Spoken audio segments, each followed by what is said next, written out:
तो last class में हमने देखा था कि किस तरह से मॉडर्न इलेक्ट्रॉनिक कॉन्सेप्ट आपने पढ़ा था। मॉडर्न इलेक्ट्रॉनिक कॉन्सेप्ट का मतलब था जब हमने ये देखा कि एक रेडॉक्स रिएक्शन को दो पार्ट में डिवाइड करते हैं, एक होता है रिडक्शन रिएक्शन और एक होता है ऑक्सीडेशन रिएक्शन। और उन दोनों रिएक्शंस को हमने क्या किया, अलग अलग जब लिख दिया, ऑक्सीडेशन हाफ रिएक्शन अलग, रिडक्शन हाफ रिएक्शन अलग, और उससे फिर हमने रेडॉक्स रिएक्शन को डिफरेंशिएट किया with the help of the reactions, उसको हाफ रिएक्शन बोलते हैं। इसका मदद हमें कहां मिलेगा, जो टॉपिक आप अभी बोर्ड पर लिखा हुआ देख रहे हैं जिसका नाम है इलेक्ट्रोकेमिकल सेल। अगर आपको ध्यान हो, जब हमने ये चैप्टर स्टार्ट किया था तो पहले लेक्चर में मैंने आपसे कहा था, क्या कहा था, पहले लेक्चर में मैंने आपसे कहा था कि इलेक्ट्रोकेमिकल सेल एक ऐसा डिवाइस है जो किस एनर्जी को किस एनर्जी में बदलता है, it converts chemical energy to which energy, to electrical energy. ये एक ऐसा डिवाइस है जो इस एनर्जी को किस एनर्जी में बदलता है, केमिकल एनर्जी को इलेक्ट्रिकल एनर्जी में बदलता है। उसमें एक और बहुत इंपॉर्टेंट चीज भी मैंने कहा था कि जो केमिकल एनर्जी कन्वर्ट हो रही है इलेक्ट्रिकल एनर्जी में, ये एक स्पॉन्टेनियस, यानी स्पॉन्टेनियस केमिकल रिएक्शन की एनर्जी जो है वो क्या होती है, कन्वर्ट होती है। और वो जो स्पॉन्टेनियस केमिकल रिएक्शन है, वो केमिकल रिएक्शन कैसा है, तो केमिकल रिएक्शन कौन सा रिएक्शन है, वो एक रेडॉक्स रिएक्शन। यही कारण है कि इलेक्ट्रोकेमिकल सेल को पढ़ने से पहले आपने modern concept of redox reaction को पढ़ा है। उसका कारण यही है कि जब कोई केमिकल एनर्जी किसी इलेक्ट्रिकल एनर्जी में बदलती है ऑफ स्पॉन्टेनियस केमिकल रिएक्शन, तो जो केमिकल रिएक्शन जिसकी हम बात करते हैं वो कौन सा रिएक्शन होता है, रेडॉक्स रिएक्शन होता है। तो लिखिए, a redox reaction occurs when the oxidising agent comes in contact with reducing agent. A redox reaction occurs when the oxidizing agent is in contact with reducing agent.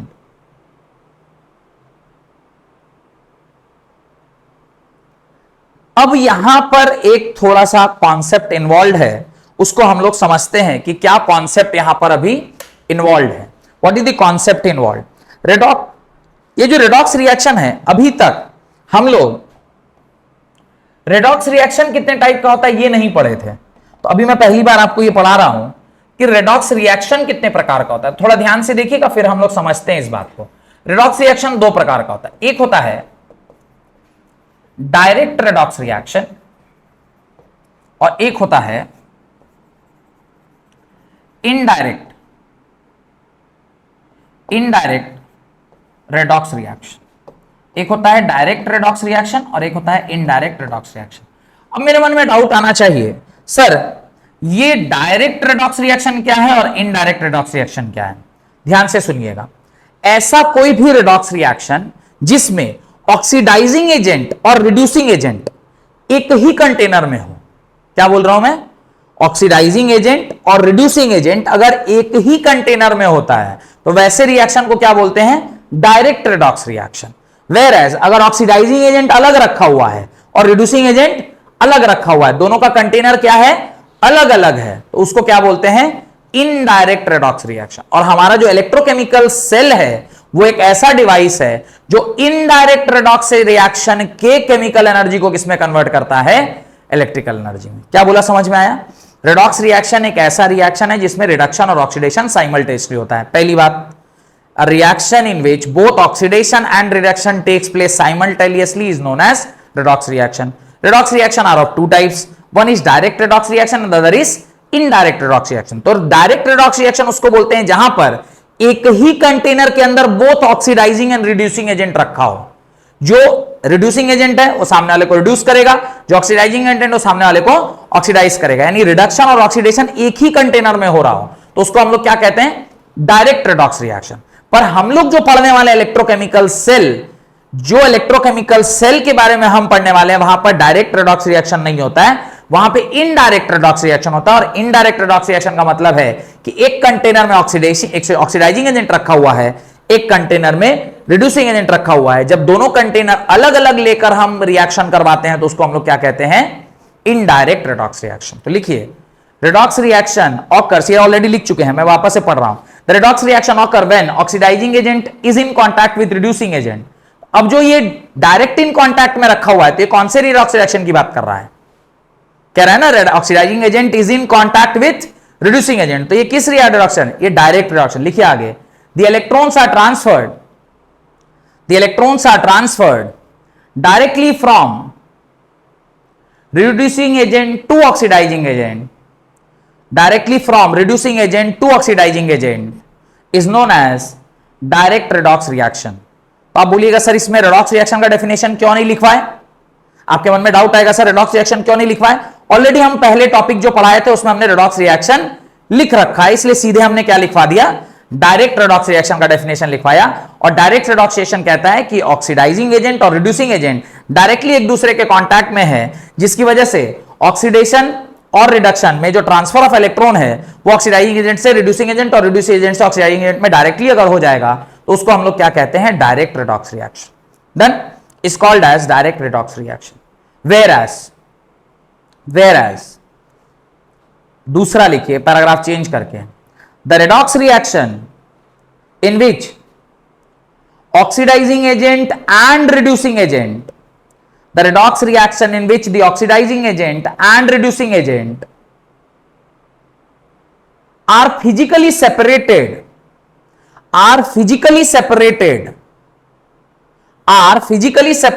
or are kept in two different containers, or are kept in two different containers, or are kept in two different containers, or are kept in two different containers is known as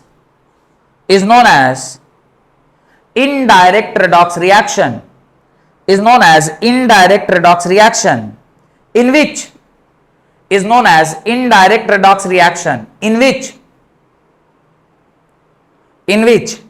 the transfer of electron takes place through external circuit, in which the transfer of electron takes place through external circuit is known as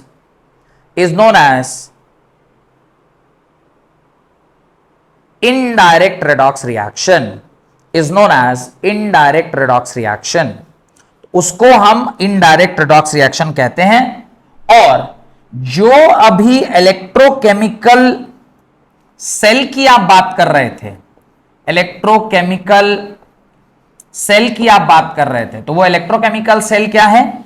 electrochemical cell is a device which converts the chemical energy of a spontaneous reaction of indirect redox reaction to which energy? Electrical energy is known as electrochemical cell. तो अब पूरा definition आप लिखिए. An electrochemical cell is defined as the device in which the redox reaction is carried out indirectly.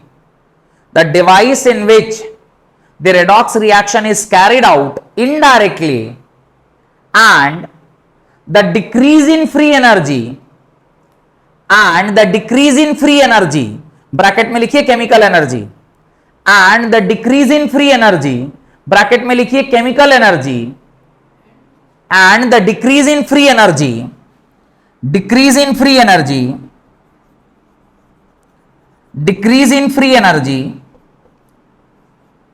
Bracket में लिखिए chemical energy is getting converted to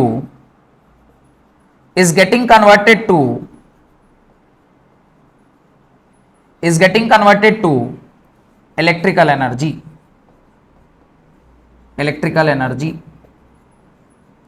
और what do you mean by free energy? तो याद करिए, जब हम लोग class 11th में थर्मोडायनेमिक्स पढ़े थे तो हमने इस फ्री एनर्जी के बारे में बात किया था. इसको हम लोग क्या कहते हैं? गिब्स फ्री एनर्जी कहते हैं ना, गिव्स फ्री एनर्जी. और कोई भी रिएक्शन जो स्पॉन्टेनियस होती है उसकी डेल्टा जी क्या होनी चाहिए? Less than zero. उसकी डेल्टा जी क्या होनी चाहिए? Less than zero. That is delta G must be equal to negative. ये एक छोटा सा फ्लो चार्ट बना लीजिए ताकि आपको समझ में आ जाए कि वहां पर क्या हो रहा है. अपने खुद के अंडरस्टैंडिंग के लिए इसको आप फ्लो चार्ट के फॉर्म में लिख लीजिए. इसको आप अपने अंडरस्टैंडिंग के लिए लिख लीजिए। हेडिंग डालिए गैल्वेनिक सेल और वोल्टाइक सेल। हेडिंग डालिए गैल्वेनिक सेल और वोल्टाइक सेल। ये लिख लेने के बाद आप लिखिए गैल्वेनिक सेल और वोल्टाइक सेल। तो जो इलेक्ट्रोकेमिकल सेल है इसी का दूसरा नाम क्या है? गैल्वेनिक सेल और वोल्टाइक सेल। इसको हम लोग लिखते हैं। आगे बढ़े, लिख लिए गैल्वेनिक सेल और वोल्टाइक सेल। गैल्वेनिक सेल और इसी को क्या कहते हैं? Voltaic cell. दो साइंटिस्ट थे, एक का नाम है, लिखिए, an electrochemical cell was prepared independently by Luigi Galvani and Alessandro Volta ALESSANDRO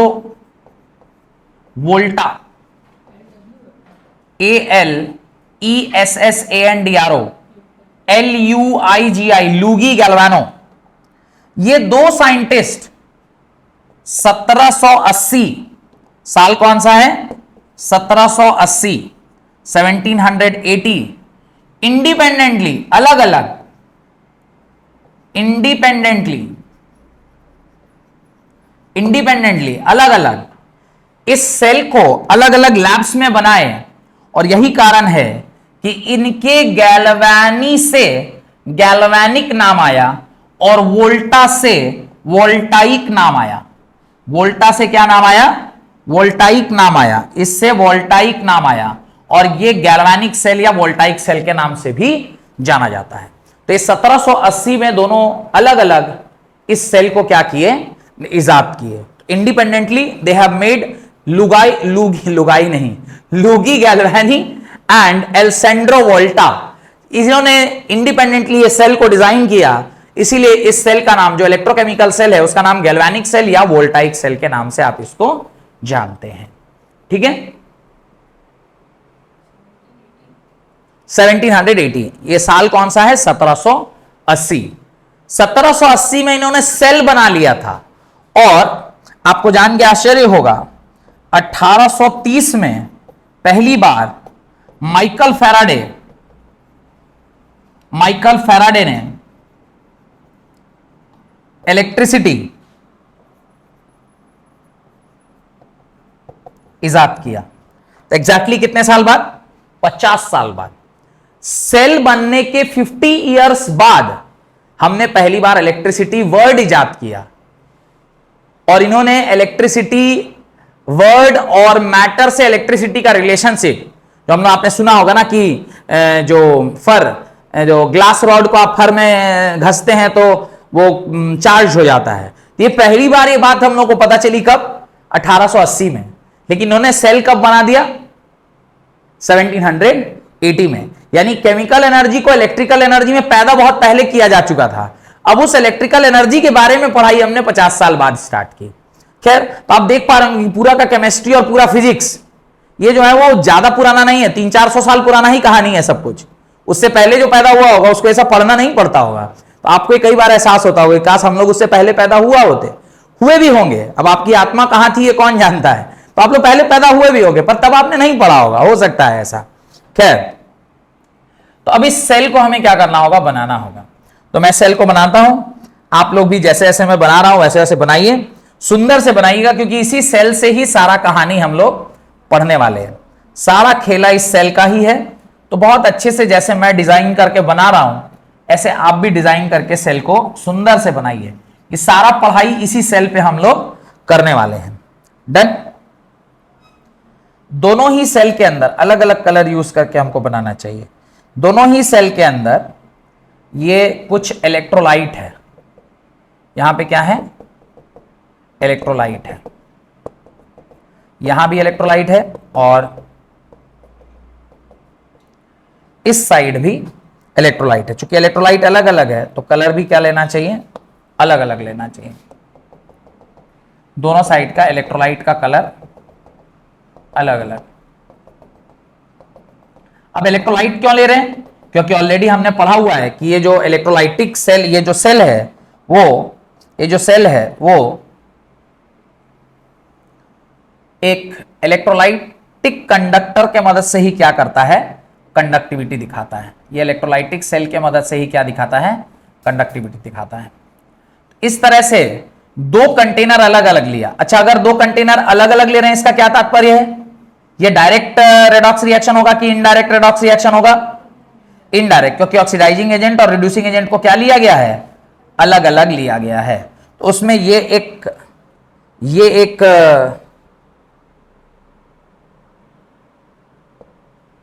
एक इलेक्ट्रोड है और ये जो अगला इलेक्ट्रोड है वो यहां ले रहा हूं मैं, ये एक अलग अलग अगला इलेक्ट्रोड है। होप कि सारा कलर अलग अलग हो रहा है। आप लोगों के पास तो इतना कलर डिजाइन नहीं है, पर आप लोग देखिए अगर इलेक्ट्रोड्स में एक को ब्लैक और एक को ब्लू से बना सकते हैं तो आप बनाइए, वो आपके लिए ज्यादा अच्छा होगा।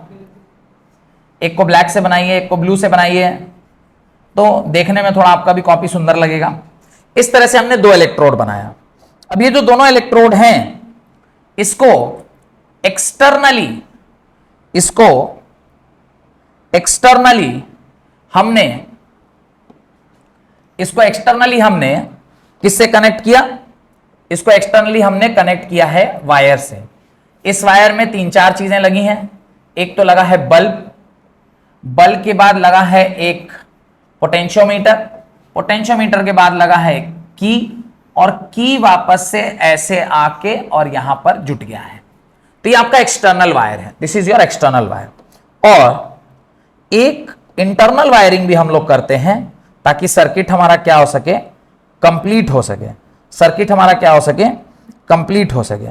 तो सर्किट को कंप्लीट करते हैं by using a different type of container,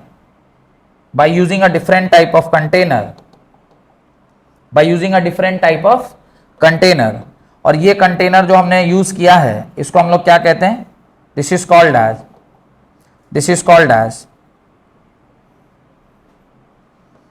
called as salt bridge. इसको क्या कहते हैं, सॉल्ट ब्रिज कहते हैं। This is called as salt bridge. इसको हम लोग क्या कहते हैं, सॉल्ट ब्रिज कहते हैं। दिस इज सॉल्ट ब्रिज,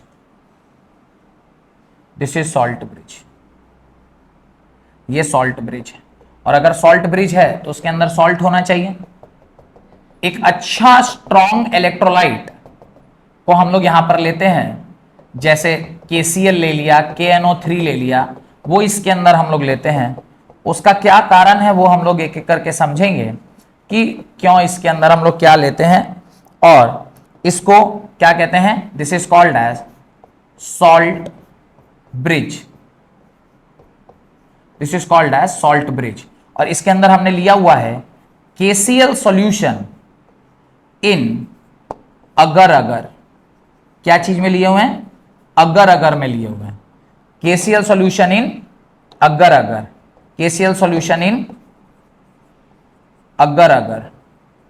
अगर में हमने इसका KCl का सॉल्यूशन लिया है। डन। अब आगे बढ़ा जाए, आगे बढ़ते हैं। देखिए ये जो पर्टिकुलर टर्मिनल है ये होता है नेगेटिव, और ये जो पर्टिकुलर टर्मिनल है ये होता है पॉजिटिव। अभी आपको कैसे समझ में आएगा ये नेगेटिव होता है ये पॉजिटिव, तो उसको हम देखते हैं। ये नेगेटिव पॉजिटिव कैसे हुआ उसको हम बताता हूं आपको।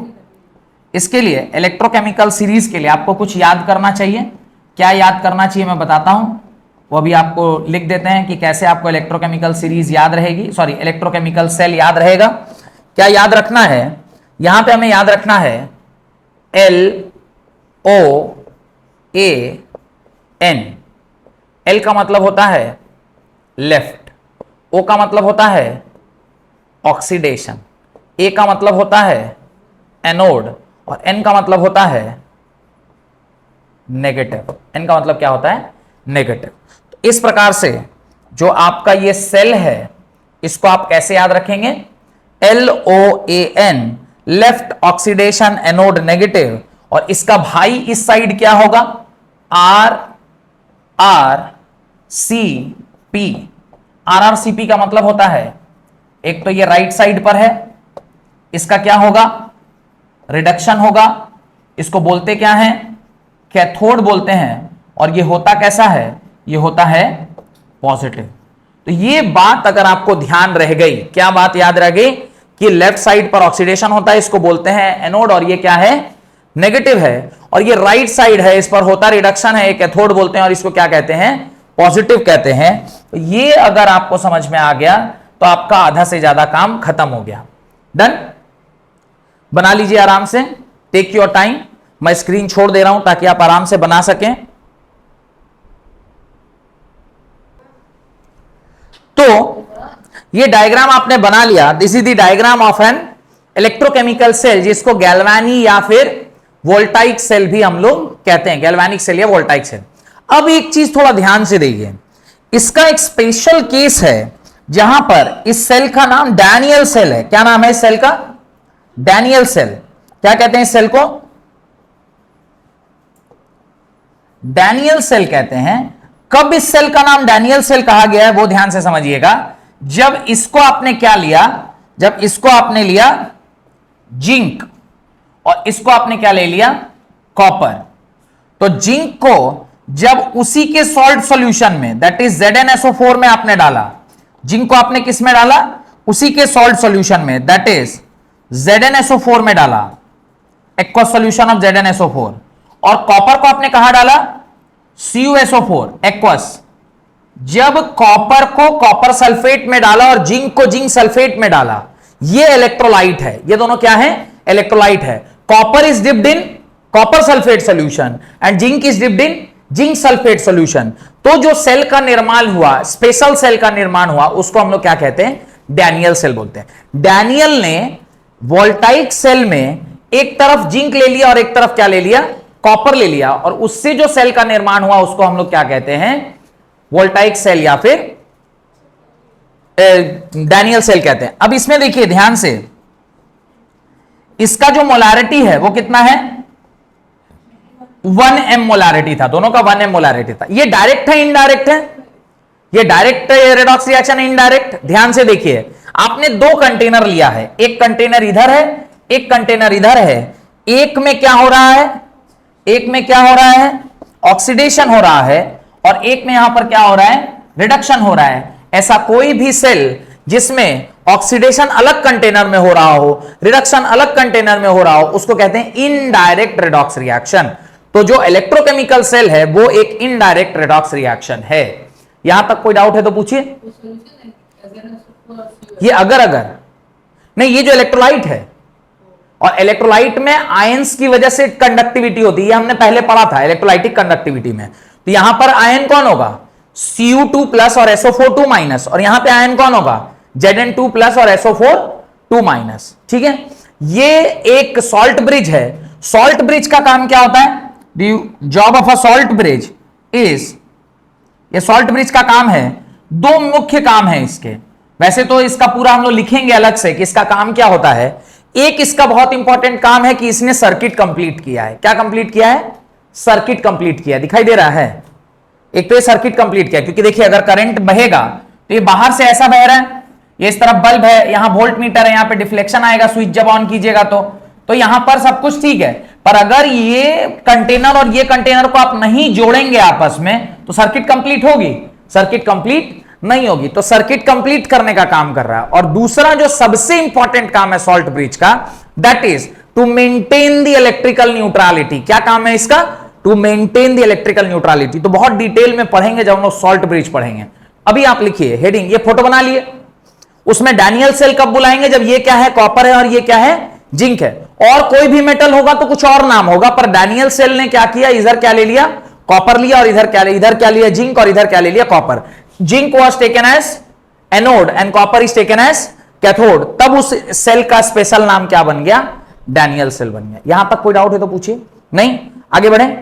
लिखिए working of an electrochemical cell, working of an electrochemical cell. तो अब इसमें यह नहीं लिखवा रहे हैं कि भाई हमने एक जिंक का इलेक्ट्रोड लिया जो कि एक जिंक के इलेक्ट्रोलाइट में डूबा हुआ था, एक कैथोड लिया, वो कैथोड के इलेक्ट्रोलाइट में बाहर से हमने तार से जोड़ा जिसमें एक बल्ब, एक ये सब कहानी नहीं लिखवा रहे हैं। लिखवाएं क्या वो सब कहानी? माने कंस्ट्रक्शन ऑफ सेल लिखवाना पड़ेगा। ये तो हो गया ना, समझ में आ गया, डायग्राम आएगा तो नहीं बना लेंगे। अब तो कंस्ट्रक्शन नहीं लिखा रहे, सीधे इसका क्या लिखवा रहे हैं? वर्किंग लिखवा रहे हैं। लिखिए इलेक्ट्रोकेमिकल सेल, हेडिंग डालिए working of an electrochemical cell. Right, an electrochemical cell by carrying out a reaction between zinc and copper sulfate solution indirectly. An electrochemical cell by carrying out the reaction between zinc and copper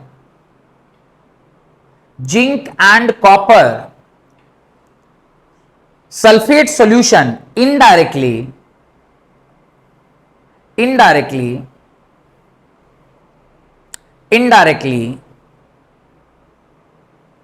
is taken in two different containers,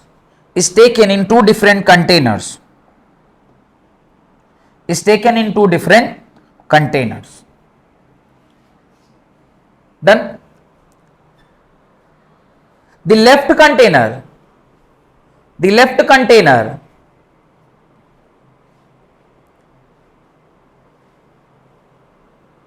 has zinc dipped in zinc sulfate solution. The left container has zinc electrode dipped in zinc sulfate solution. Zinc electrode dipped in zinc sulfate solution having 1 m molarity concentration. Having 1 m molarity concentration is taken as anode, the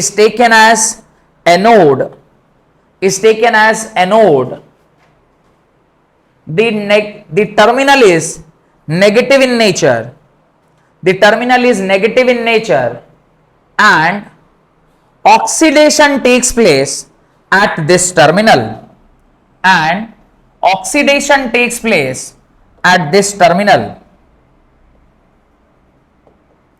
यहां पर कौन सी reaction होगी? Oxidation half reaction होगी।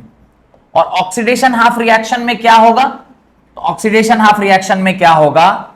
Zinc solid will get converted to Zn2 plus aqueous plus 2 electron. ध्यान से देखिए, आपने zinc का रॉड लिया था, वो जिंक सॉलिड है, नीचे सॉल्यूशन किसका है? 2 प्लस का है। तो जिंक किस में कन्वर्ट हो रहा है? 2 प्लस में कन्वर्ट हो रहा है, नंबर बढ़ रहा है, और अगर नंबर बढ़ता है तो उसको हम लोग क्या कहते हैं? ऑक्सीडेशन कहते हैं। तो यानी जिंक का क्या हो रहा होगा? ऑक्सीडेशन हो रहा होगा, और वही हो भी रहा है। और वही क्या हो रहा है? हो भी रहा है, यही हो भी रहा है। और क्या होगा? एक चीज और थोड़ा ध्यान से देखिएगा तो समझ में आएगा। और क्या होगा? ये जो जिंक है, ये जो जिंक का आपने ये लिया था, क्या कहते हैं उसको, इलेक्ट्रोड लिया था, ये थोड़ा थोड़ा ना यहां पे क्या होने लग जाएगा? कोरोड होने लग जाएगा। ये थोड़ा थोड़ा क्या होने लग जाएगा? कोरोड होने लग जाएगा। कोरोड होना मतलब समझते हैं?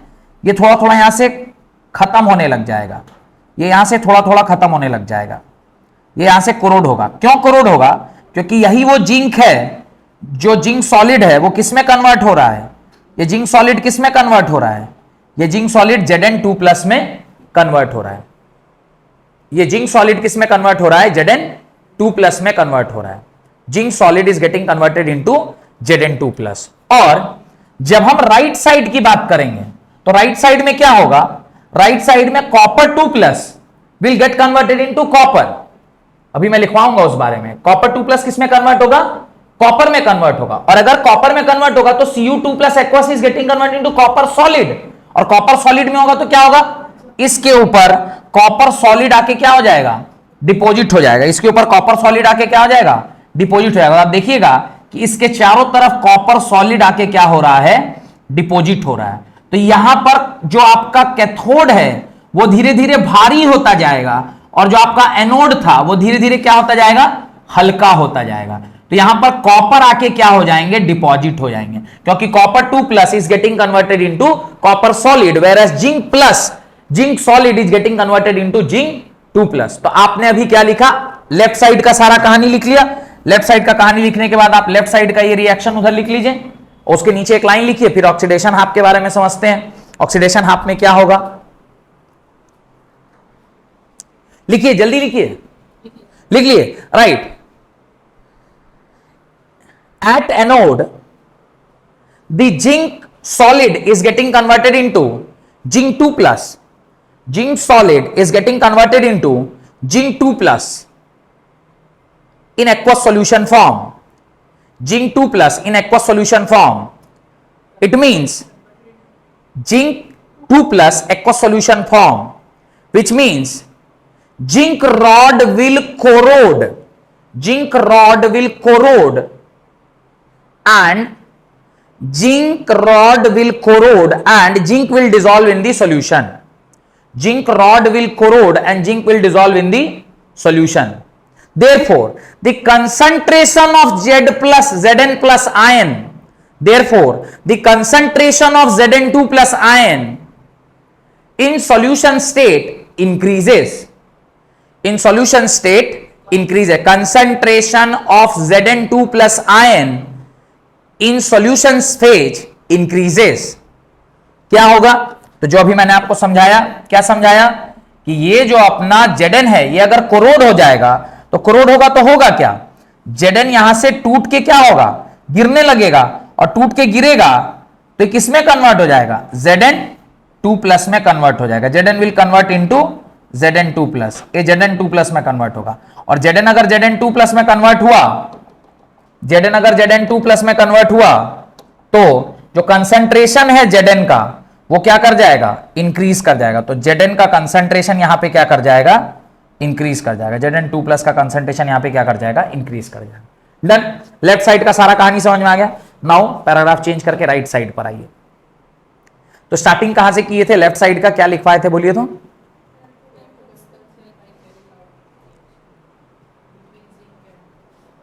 हाँ, अगला लिखिए,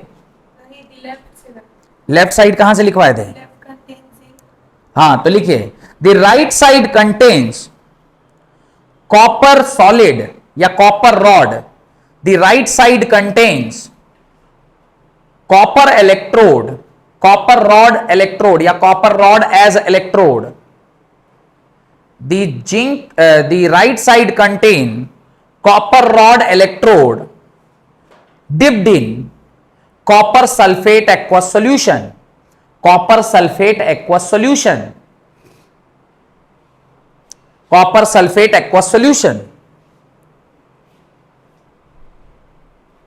having 1 m concentration, 1 molarity concentration, having 1 molarity concentration. Done. अब the container on the right पर हो क्या रहा है, the right side container is called as cathode. देखिए, the right side container is called as cathode which is positively charged, which is positive in nature, which is positive in nature, and reduction takes place at this electrode, and reduction takes place at this electrode, reduction takes place at this electrode। और इस पर क्या होगा, reduction होगा। Reduction मतलब copper 2+ aqueous plus 2 electron gives copper solid, give copper solid। और आप देख सकते हैं, आपको यहां क्लियरली दिखाई देगा कि ये जो आपका कॉपर है वो 2+ से कहां जा रहा है, 0 में जा रहा है। और अगर कोई नंबर घट रहा है तो वहां पर क्या हो रहा होगा, रिडक्शन हो रहा होगा। तो ये रिडक्शन हाफ रिएक्शन आपको दिखाई देगा। तो यह ऑक्सीडेशन हाफ रिएक्शन है और ये रिडक्शन हाफ रिएक्शन है। तो जब आप रिडक्शन हाफ को देख रहे हैं तो वहां पे आपको क्या दिखाई दे रहा है कि जो एक्वस सॉल्यूशन से कॉपर है वो किसमें कन्वर्ट हो रहा है, कॉपर सॉलिड में। यानी जो कॉपर सॉल्यूशन के अंदर कॉपर था वो किसके ऊपर डिपॉजिट हो रहा है, कैथोड रॉड के ऊपर जाके डिपॉजिट हो रहा है। यही मैंने आपको इस डायग्राम में दिखाने की कोशिश की है कि आप देखिएगा जैसे जैसे रिएक्शन आगे बढ़ेगा ये कॉपर रॉड जो है वो क्या हो जाएगा, भारी होता चला जाएगा, क्योंकि इस पर कॉपर सॉलिड जाके डिपॉजिट होगा। तो ये लास्ट लाइन इस पर और ऐड कर लीजिए, right. As reduction takes place at cathode, as reduction takes place at cathode, that is the copper 2 plus ion, that is the copper 2 plus ion from electrolytic solution, the copper 2 plus ion from electrolytic solution gets deposited on the cathode electrode,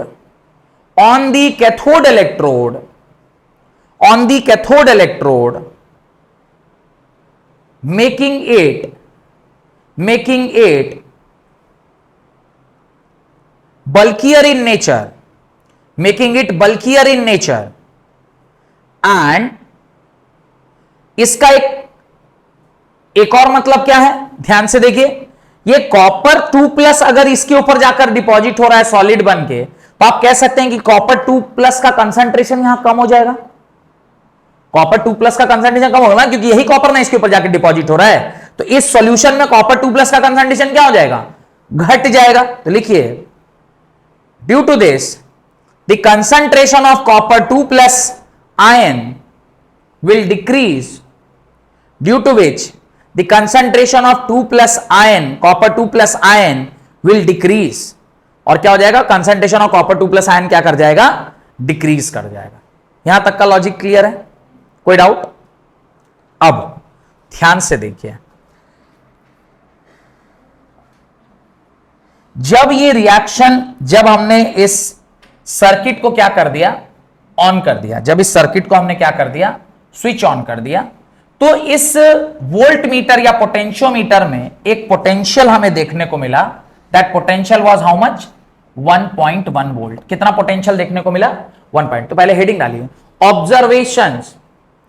observations from the electrochemical cell, कि क्या क्या चीजें हमें देखने को मिली। ये तो हो गया इसका कंस्ट्रक्शन, मेकिंग, कि ऐसे ऐसे ऐसे ऐसे हमने किया। जब हमने इसका स्विच ऑन किया तो हमें क्या क्या देखने को मिला, तो हमें क्या क्या देखने को मिला, पॉइंट वाइज 1 2 3 4 करके लिखिए। ऑब्जर्वेशन नंबर 1, हमें यह देखने को मिला कि जो वोल्ट मीटर है इसका रीडिंग कितना आया, 1.1 वोल्ट आया। तो लिखिए, the deflection in the volt meter was seen towards left, the deflection in the voltmeter was seen towards left। तो डिफ्लेक्शन इन दी वोल्टमीटर कहां देखने को मिला, लेफ्ट साइड को देखने को मिला। तो आपने डायग्राम में इसको बना लीजिएगा, लेफ्ट साइड में हमने राइट बना दिया था, आप इसको लेफ्ट बना लीजिए। फोटो में अगर हमने उधर किया था तो उसको इधर कर लीजिए, क्योंकि ये तो एक्सपेरिमेंटली जो देखा गया वही ना लिखेंगे। अब क्यों ऐसा देखा गया वो तो जब हम समझाएंगे तब समझ में आएगा कि क्यों लेफ्ट को ही देखा गया, पर अभी फिलहाल आप लिख लीजिए कि it was seen towards left, which means current is flowing towards left, which means current is flowing towards left. और यहां से हमें पता चला कि करंट किधर से किधर फ्लो कर रहा है, लेफ्ट की ओर पर फ्लो कर रहा है। और अगर हमारा करंट लेफ्ट की ओर फ्लो कर रहा है, ध्यान दीजिए, अगर हमारा करंट लेफ्ट की ओर फ्लो कर रहा है, इसका मतलब the current is flowing from right to left.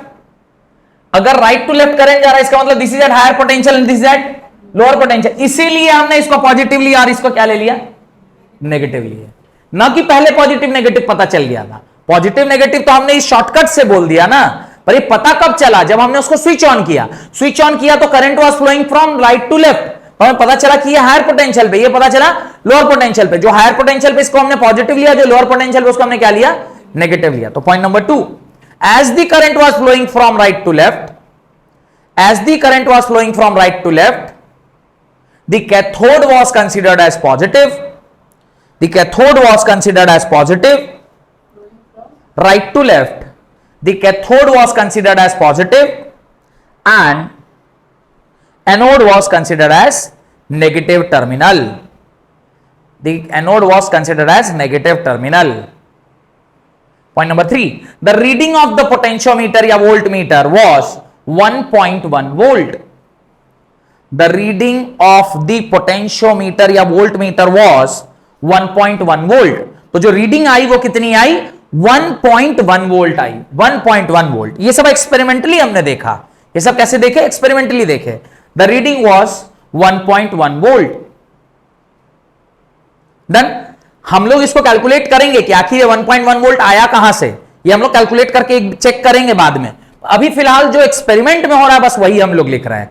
Point number जो भी नेक्स्ट आप लिख रहे हो, the weight of zinc decrease, the weight of zinc rod decreases, the weight of zinc rod decreases and the weight of copper rod increases। ये भी हमने देखा कि जिंक रॉड क्या हो रहा है? डिक्रीज कर रहा है उसका वेट, और कॉपर रॉड का वेट क्या हो रहा है? बढ़ता जा रहा है। ये भी देखा गया due to the placement of salt bridge कि ये दोनों कंटेनर जो है वो इलेक्ट्रिकली क्या है? न्यूट्रल है। तो लिखिए, due to the presence of salt bridge it was seen that both the electrolytic container are neutral in nature. Due to presence of salt bridge, the electrolytic conductors are electrically neutral.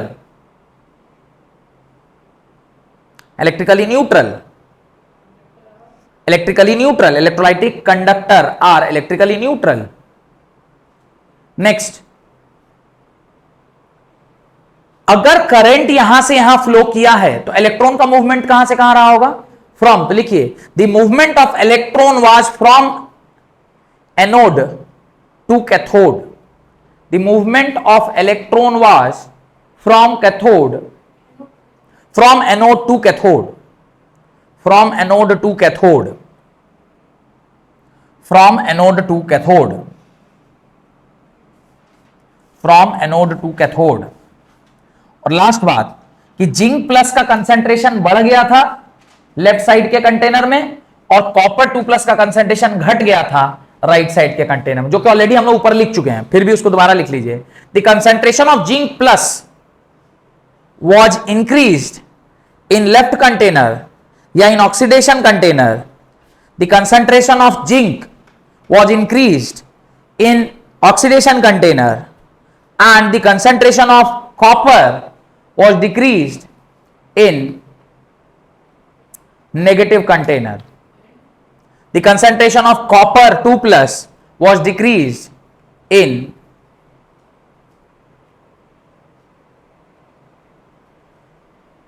copper container.